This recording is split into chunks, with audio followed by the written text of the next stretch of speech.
بسم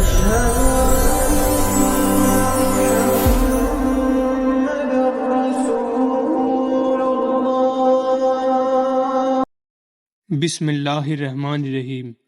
پیارے دوستو، السلام علیکم۔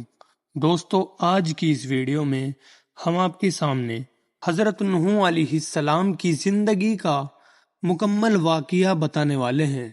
دوستو، جب حضرت ادریس علیہ السلام نے آسمان پر قیام کر لیا تو شیطان کو موقع مل گیا، چنانچہ اس نے پوری دنیا کو بگاڑ اور گمراہی سے بھر دیا۔ ہر دن نافرمانی، بے حیائی، گندگی بڑھنے لگی اور گناہوں سے پوری دنیا بھر گئی۔ پھر اللہ تعالیٰ نے دنیا کو سدھارنے اور سیدھے راستے پر چلانے کے لیے حضرت نوح علیہ السلام کو نبی بنا کر بھیجا۔ حضرت نوح علیہ السلام نے 950 سال کی عمر پائی تھی اور 80 سال کے بعد پہلی وحی آپ کے پاس آئی۔ نبی بنتے ہی حضرت نوح علیہ السلام نے پوری قوم میں دین کی دعوت پھیلانی شروع کر دی۔ لوگوں کو بھلائیوں پر اکساتے اور برائیوں سے منع کرتے، ساتھ ہی اللہ تعالیٰ سے دعا کرتے کہ قوم کو ہدایت حاصل ہو۔ لیکن قوم کے لوگ تھے بڑے پتھر دل، اپنے کفر پر جمے رہے اور حضرت نوح علیہ السلام کو جھٹلانے میں لگے رہے۔ حضرت نوح نے بڑی محنت کی، تمام عمر تبلیغ کرتے رہے، پھر بھی کل 80 آدمیوں نے اسلام قبول کیا۔ صرف یہی تھوڑے سے لوگ تھے جو حضرت نوح کے بتائے راستے پر چلتے رہے۔ حضرت عبداللہ بن عباس رضی اللہ تعالی عنہ سے روایت ہے کہ فرمایا، کسی پیغمبر نے اپنی قوم سے اتنی تکلیفیں نہیں اٹھائی ہے جتنی حضرت نوح علیہ السلام نے اپنی قوم کے ہاتھوں مصیبتیں اٹھائی ہے۔ حضرت نوح کی قوم کے برے لوگ انہیں ہمیشہ ڈرایا دھمکایا کرتے تھے، کہتے تھے کہ اپنی ان نیک باتوں سے باز آ جاؤ اور ہمارے بتوں کو برا بھلا کہنے سے رک جاؤ۔ وہ ان کو ستایا بھی کرتے تھے۔ جب وہ بھلی باتیں بتاتے ہوتے تو انہیں مار مار کر بے حال کر دیتے تھے، یہاں تک کہ بیٹے جب ان کی خبر پاتے اور انہیں اٹھا کر لے آتے۔ دشمنوں کی دشمنی اس حد تک بڑھ گئی تھی کہ مرنے کے بعد اپنے بیٹوں کو وصیت کرتے اور اپنے کفر کے عقیدے پر انہیں جمے رہنے کی ہدایت کرتے، کہتے، بیٹو ہرگز اپنے باپ دادا کے دین سے مت پھسلنا، نہ نوح کی باتوں کا اثر لینا، اور جہاں تک ہو حضرت نوح کو دکھ اور تکلیف پہنچانا، چاہے تمہارا ٹھکانہ جہنم ہی ہو۔ جب ایسی مصیبتوں میں 7 صدیاں گزر گئی تو حضرت نوح علیہ السلام مایوس اور تنگ دل ہونے لگے۔ جب حالت یہ ہو گئی تو اللہ تعالیٰ نے وحی نازل کی، انہیں تسلی دی اور فرمایا، اے نوح، تنگ دل مت ہونا، اب تم ان ظالموں سے آس مت رکھو، ان کا ساتھ چھوڑ دو۔ جو ایمان لائے سو لائے، باقی اب ایمان نہیں لائیں گے، یہ تو بدبخت ہے، سب کے سب جہنم کا ایندھن بنیں گے۔ حضرت نوح نے عرض کیا کہ اللہ، ان کی نسل سے بھی کوئی ایمان لائے گا یا نہیں؟ حکم ہوا، یہ تو ایمان نہ لائیں گے، وہ تو ظالم ہے، ظالم۔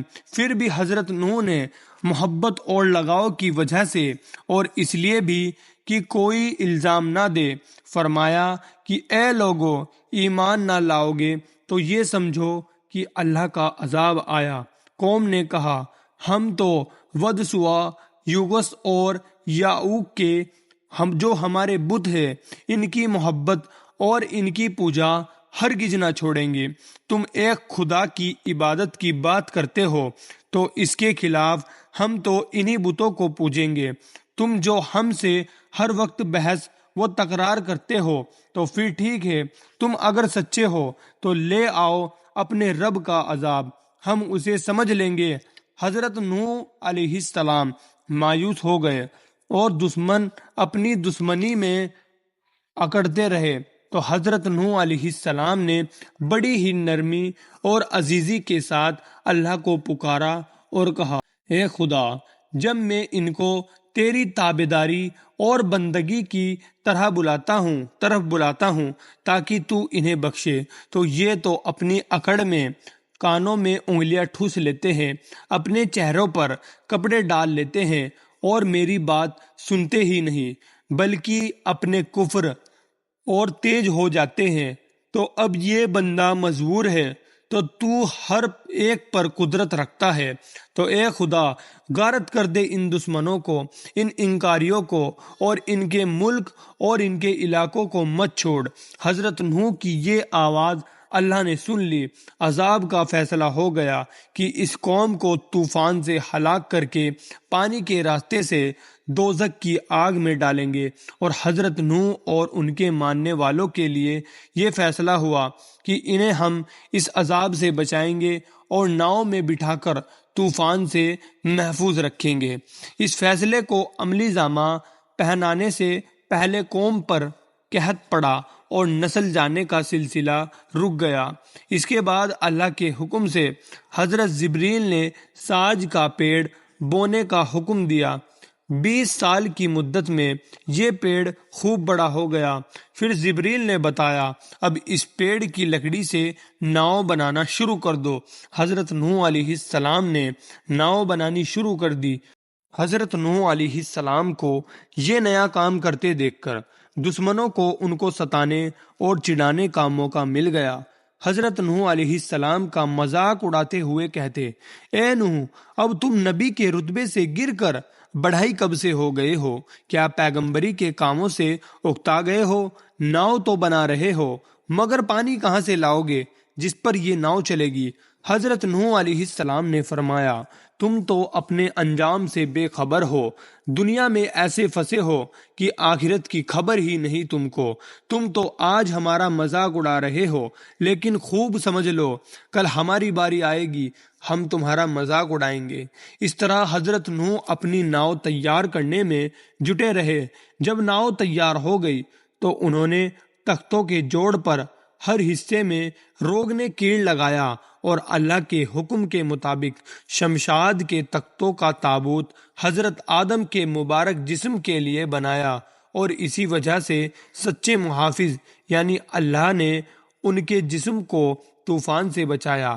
پھر حضرت جبریل نے ہر جس کے جانور کو دھرتی پر پائے جاتے ہیں حضرت نوح کے پاس جمع کیے، ساتھ ہی ہر قسم کے جانور اور چڑیا بھی جمع کی۔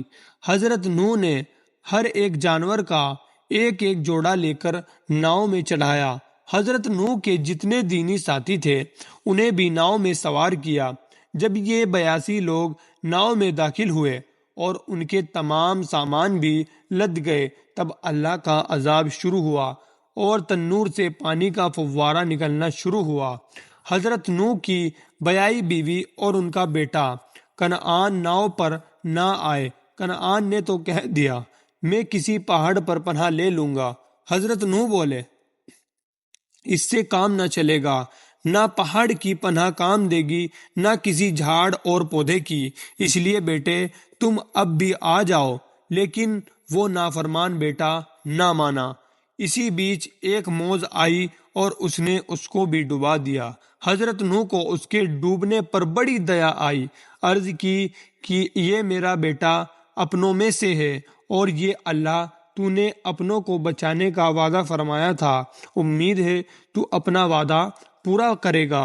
حکم ہوا، اپنا وہ ہے جو بھلے کام والا ہے، برے کاموں والا اپنا نہیں ہے۔ 40 دن تک طوفان کا یہ پانی دھرتی کو پانی میں ڈباتا رہا۔ آسمان سے بارش بھی ہوئی، زمین سے پانی کے سوتے بھی پھوٹے۔ تمام آبادیاں کے مکان، باغ، مال جائیداد اور آبادیوں کے تمام لوگ اس طوفان کی بھیٹ چڑھ گئے، اور ہر طرف پانی ہی پانی تھا۔ اتنا پانی تھا کہ پہاڑ تک اس میں ڈوب گئے۔ لیکن نوح کی ناؤ پر جو لوگ سوار تھے وہ جھکولے کھاتے ہوئے بھی، اندھیرا ہوا اور اتھا پانی کے ہوتے ہوئے بھی اللہ کی پناہ میں تھے۔ اللہ نے انہیں ڈوبنے سے بچا لیا تھا۔ پھر طوفان کے ختم ہونے کا حکم ہو گیا۔ کہا گیا، اے زمین اپنے پانی کو تھام، اے آسمان اب پانی کا کام نہیں۔ جب ناؤ سے اترنے کا وقت قریب آیا تو حضرت نوح نے کوے کو فرمایا کہ جلدی پانی کا حال معلوم کر کے اعلان کرے ایسا نہ ہو کہ کہیں جا کر ٹھہر جائے۔ کوا تو جا کر اپنے مردار خانے میں لگ گیا اور یہ بھول گیا کہ حضرت نوح نے کچھ کہا تھا، اس لیے اسے حضرت نوح نے بد دعا دے دی اور وہ ہمیشہ کے لیے ذلیل و خوار کر دیا گیا۔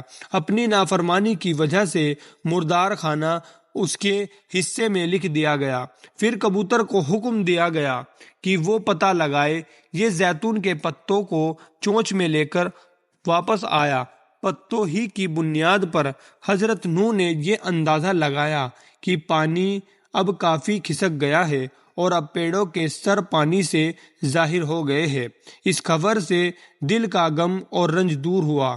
اب تو کبوتر کے جسم یہ کام کر دیا گیا کہ وہی جائے اور وہی خبر لائے کہ پانی اب کس حد تک گھٹا۔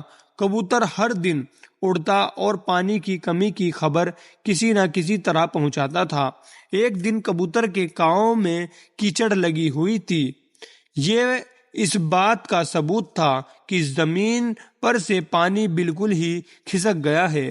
حضرت نوح کو بے حد خوشی ہوئی۔ انہوں نے کبوتر کے حق میں دعا کی، جا تجھے خدا مخلوق کی نگاہ میں پیارا بنا دے گا، ہر آدمی تجھے چاہے گا۔ تفسیر لکھنے والے کہتے ہیں کہ حق اللہ تعالیٰ نے حکم دیا کہ میں ایک پہاڑی پر ناؤ کو ٹھہراؤں گا اور تمام ناؤ والوں کو اس پہاڑ پر اتار دوں گا۔ سب پہاڑوں نے اپنی بلندی پر فخر کرتے ہوئے سر بلند کیا، مگر جودی پہاڑ نے چھوٹا پن ہی دکھایا۔ اللہ تعالیٰ نے اس کے اس چھوٹے پن کی وجہ سے اسے عزت بخشی اور نوح کی ناؤ اس پہاڑ پر ٹھہرائی گئی۔ پھر اسی پہاڑ کے نیچے تمام لوگ اترے، وہاں ایک گاؤں آباد کیا۔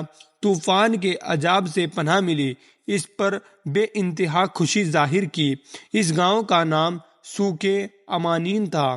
جب یہ گاؤں پوری طرح آباد ہو گیا تو ایک بار پھر ایک ایسی وبا چلی کہ پوری آبادی تباہ ہو گئی۔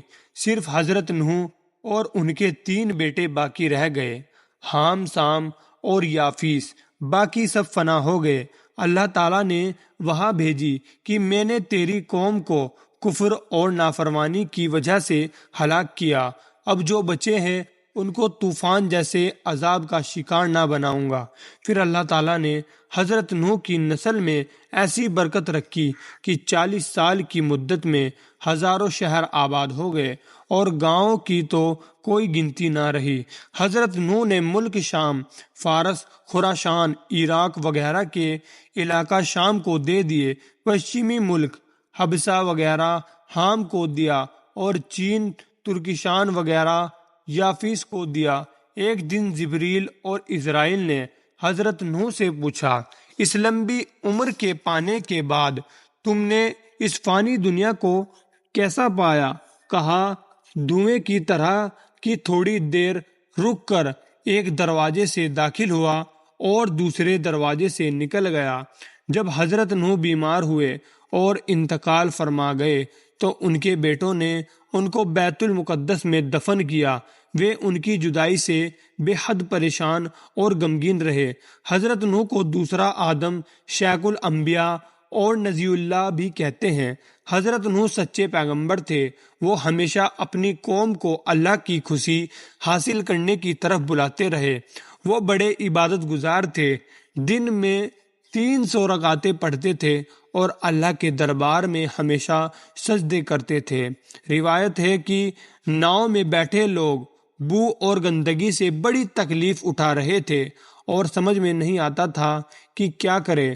حضرت نوح نے اللہ سے دعا کی اور اس مصیبت کو دور کرنے کی درخواست کی۔ حکم ہوا کہ تم اپنا ہاتھ ہاتھی کی پیٹھ پر دھرو اور ہماری قدرت کا کھیل دیکھو۔ حضرت نوح کے ہاتھ پھیرتے ہی ایک سور یعنی خنزیر کا جنم ہوا۔ اس نے جب نجاستیں کھا کر گندی فضا کو بہتر بنا دیا، اس وقت چوہے بھی بہت ہو گئے تھے اور ان کی تفسیر سے پریشان ہو گئے تھے۔ جیوں ہی حضرت نوح نے رب کے حکم سے شیر کے ماتھے پر ہاتھ ڈالا، اللہ کی قدرت سے بلی نکلی اور اس نے سب کو منہ کا نوالا بنا لیا۔ جب نوح علیہ السلام نے فانی دنیا سے بدائی لی، ایک مدت کے بعد لوگوں میں پھر گمراہی پیدا ہوئی، عقیدے خراب ہو گئے۔ اللہ تعالیٰ نے پھر حضرت ہود علیہ السلام کو پیغمبر بنا کر بھیجا اور اس زمانے کے لوگوں کی انہوں نے رہنمائی شروع کر دی۔ دوستو، اس سے اگلی ویڈیو میں ہم آپ کو حضرت ہود علیہ السلام کا واقعہ بتائیں گے۔ دوستو، ہم نبی کے چیپٹر وائز چل رہے ہیں۔ دوستو، ہم نے سب سے پہلی ویڈیو میں آپ کو حضرت آدم علیہ السلام کا واقعہ بتایا، پھر حضرت سیس علیہ السلام کا بتایا۔ اس ویڈیو میں ہم نے آپ کو نوح علیہ السلام کا واقعہ بتایا اور اگلی ویڈیو میں ہم آپ کو حضرت ہود علیہ السلام کا واقعہ بتائیں گے۔ دوستو، یہ ویڈیو کیسی لگی مجھے کامنٹ کر کے ضرور بتائیے گا۔ دوستو، اگر ابھی تک آپ نے ہمارے چینل کو سبسکرائب نہیں کیا ہے تو ابھی سبسکرائب کر لے اور ساتھ ہی ساتھ بیل آئیکن کے بٹن کو بھی ضرور دبا دے تاکہ ہماری نبیوں کے قصے والی ویڈیو آپ کے پاس سب سے پہلے پہنچے۔ دوستو، ملتے ہیں ایک نئی ویڈیو کے ساتھ، تب تک کے لیے السلام علیکم، خدا حافظ۔